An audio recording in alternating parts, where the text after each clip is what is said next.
Tá bom, vai. Eu também vou falar sobre Saltburn, mas num vídeo que vai analisar esse novo filme da diretora Emerald Fennell, colocando ele do lado de uma das suas maiores referências cinematográficas, que é o talentoso Ripley, filme de 99, dirigido pelo Anthony Minghella, e que traz várias semelhanças com Saltburn, mesmo que a diretora diga que não. Mas, ao invés de partir direto para essa comparação, deixa eu fazer um resumo do que eu achei de Saltburn, porque isso vai servir de base para a análise que vem depois.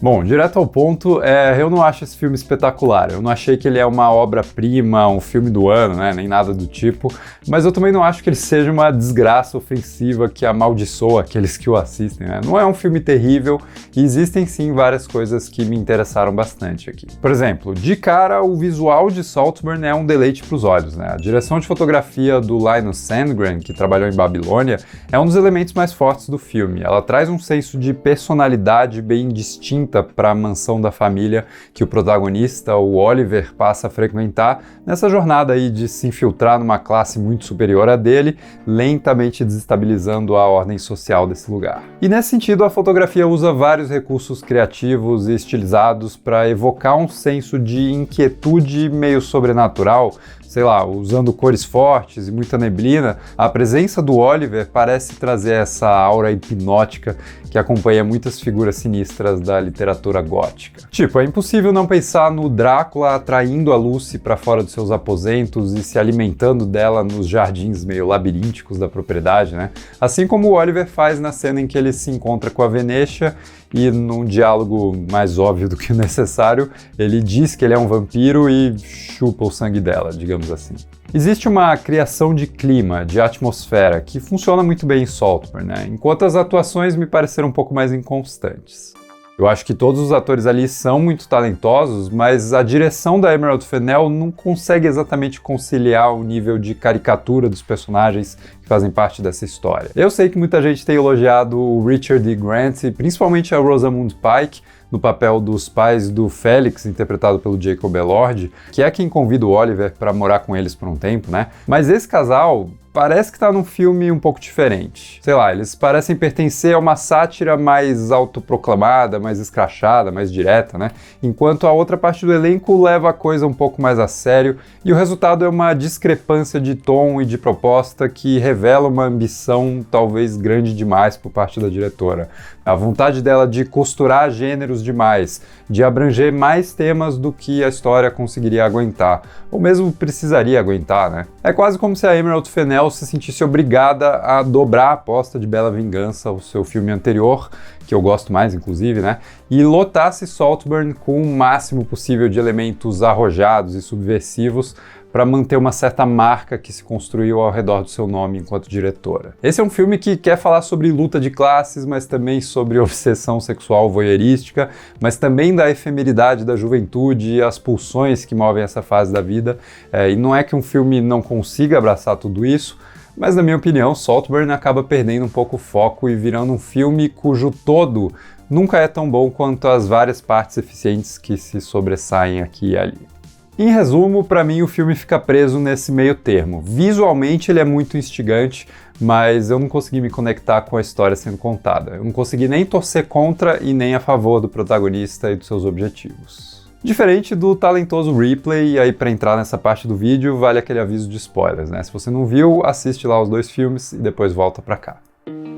Bom, de cara eu acho que o talentoso Ripley acerta demais no ponto de partida do personagem Tom Ripley, interpretado pelo Matt Damon, que também é um jovem de classe inferior que faz amizade com um herdeiro hedonista e apaixonante, interpretado aí pelo Jude Law, um cara chamado Dick, que se torna o objeto de obsessão do Tom, e uma obsessão que também é construída nesse limiar entre o desejo de estar com a outra pessoa e o desejo de ser aquela outra pessoa, assim como o Oliver em Saltburn. A diferença é que desde o início a gente tem um vislumbre dessas intenções do Tom de usurpar a vida do Dick, né? Quando ele é enviado para a Itália pelo pai do Dick, com a missão de convencer o seu filho a voltar para casa, ele acaba conhecendo a personagem da Cate Blanchett, e ali naquele momento ele já se apresenta para ela como se ele mesmo fosse o o Dick. E fazendo isso logo no começo do filme, o Tom entrega pra gente que ele deseja essa vida pra ele, né? Que esse é o seu objetivo, e isso acaba tendo um efeito meio Hitchcockiano, que é muito importante pra trama. No caso, o Hitchcock, porque o Hitchcock tem aquela teoria de que se você planta uma bomba numa cena, é muito mais interessante pro espectador que ele saiba que existe uma bomba na cena do que se ele não souber, porque daí, sabendo que tem uma bomba ali prestes a explodir a qualquer momento, o espectador fica muito mais interessado no suspense todo que vai se desenrolando.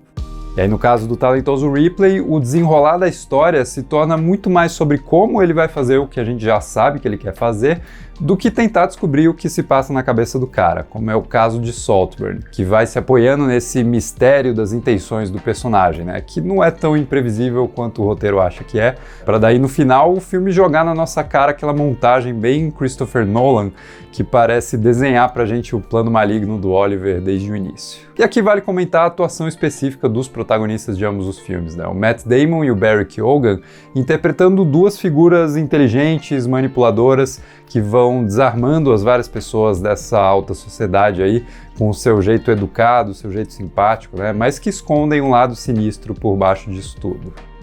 E esse é o tipo de personagem que o Barry Keoghan tem feito com uma certa frequência. O Sacrifício do Cervo Sagrado é basicamente um teste de elenco para Saltburn, por exemplo. Mas eu acho que papéis assim acabam se tornando uma vantagem e uma desvantagem para ele como ator. É inegável que ele tá mandando muito bem aqui, né? Ele consegue sempre sugerir um lado oculto de si mesmo, que é muito ameaçador, sem que ele precise fazer muita coisa para que a gente perceba esse mal que se esconde aí por trás desses olhos meio felinos que ele tem. Mas eu sinto que ele tem se apoiado um pouco demais nessas características, e não é toda vez que ele consegue manter a sutileza na construção desses personagens. Se vocês viram a cena deletada dele como Coringa no filme do Batman, do Matt Reeves, aquilo pra mim passa do ponto e vira uma coleção de maneirismos que mais distraem do que contribuem para tornar aquela pessoa real. E em Saltburn isso acontece também, com menos frequência, mas acontece. E não é algo que melhora o personagem ou mesmo a atuação do Barry. Compara isso com o Matt Damon, que encontra meios muito mais interessantes de deixar escapar essa estranheza do Tom Ripley, como por exemplo o seu sorriso constante, que mais parece uma reação automática, um mecanismo de defesa para acalmar e desarmar as pessoas com quem ele conversa, do que uma manifestação natural de simpatia, né? O sorriso dele é uma ferramenta, não é uma expressão espontânea do seu rosto. E no geral eu sinto que o Matt Damon se utiliza de um arsenal bem mais sutil na construção do seu personagem, quando comparado com o Oliver aqui do Barry Keoghan. Só que tem uma outra coisa que torna a história de O Talentoso Ripley mais interessante, que é o fato de o Tom Ripley enfrentar várias dificuldades ao longo da trama.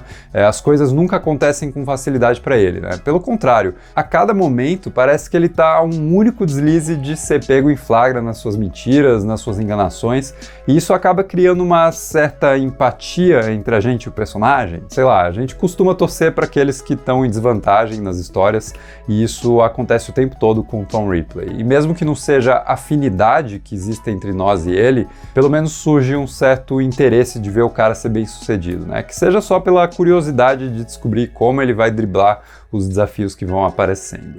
Por outro lado, em Saltburn as coisas parecem vir muito mais fáceis para o Oliver. Inclusive isso atrapalha bastante a minha imersão na vida dessas pessoas, porque chega um ponto que fica meio exagerado, que quase todos os membros dessa família continuem tão apegados a esse cara estranho que vem desmoronando a vida deles, né? Principalmente os pais, que eu comentei antes, que são as figuras mais caricatas ali. Sei lá, aquela cena onde a Rosamund Pike, depois que todo mundo morreu, encontra ali o Barry Keoghan e dá um abraço nele e fala, vem aqui ficar comigo. Meu, assim, um mínimo de desconfiômetro, sabe? E eu entendo que isso poderia ser uma crítica ao quanto os ricos não se importam com os mais pobres, ao ponto de não, sei lá, não acharem que eles possam ser uma ameaça e tudo mais, mas eu acho que é mais uma questão de isso não ser tão bem executado, né? Vamos falar daqueles momentos polêmicos que todo mundo tá comentando, né? A cena da banheira e a cena do cemitério, pensando puramente na forma, na execução visual desses momentos que os filmes pretendem explorar. Tanto Saltburn quanto o Talentoso Ripley trazem momentos com intenções semelhantes, né? Mas, de novo, a sutileza e a elegância acabam fazendo a diferença. E não se trata tanto de apontar o suposto mau gosto da Emerald Fennell, ou mesmo de defender uma visão mais puritana do que deve ser mostrado no cinema ou não. A questão é que as cenas do Oliver lambendo o ralo da banheira depois do Félix ter mandado ver ali, né? Ou copulando a terra que tá por cima do caixão recém-enterrado do Félix, me parecem mais recursos estratégicos de viralização online do que momentos necessários para dizer algo que o filme já não tinha deixado claro antes. E olha como o talentoso Ripley apresenta imagens semelhantes, mas menos extremas, e que por isso conseguem manter a gente mais presente no momento, ao invés de quebrar a imersão com uma decisão criativa tão drástica. O equivalente da cena da banheira seria essa imagem lindíssima que sobrepõe os reflexos do Dick e do Tom no vidro de um vagão do trem, onde o Tom vai lentamente se ajustando ali para que o seu reflexo pareça beijar a boca do reflexo do Dick. Sério, que imagem foda! E a cena do cemitério se reflete num plano que mostra o Tom, logo depois de ter matado o Dick, abraçado com seu corpo no barco enquanto eles flutuam na pequena piscina de sangue que se formou ali dentro. É a mesma ideia, mas sei lá, funciona melhor pra mim. No geral, eu sustento que Saltburn é um filme interessante, que tem o seu valor, ele dialoga bem com a geração atual e até com o tipo de cinema que tem se popularizado na base do choque, né, principalmente em tempos de rede social. E eu mesmo, cara, eu gosto de Triângulo da Tristeza, que é um filme que muita gente torce o nariz por ele provocar reações bem extremas por parte do público, né, e também por investir num tipo de sátira mais radical do que moderada. Mas pelos motivos que eu comentei aqui, Saltburn não me desceu como tem descido para muita gente por aí. E tudo bem, faz parte, né? Pelo menos pensando numa história bem parecida, na minha opinião, sustentada aqui nesse vídeo, o talentoso Ripley entrega uma narrativa bem mais coesa, mais satisfatória e construída com uma mão um pouco menos pesada. Diz aí o que você achou de Saltburn e de O Talentoso Ripley, se você já assistiu, né? Vamos continuar discutindo. Se gostou do vídeo, não esquece de deixar um like, se inscrever no canal e a gente se vê no próximo vídeo.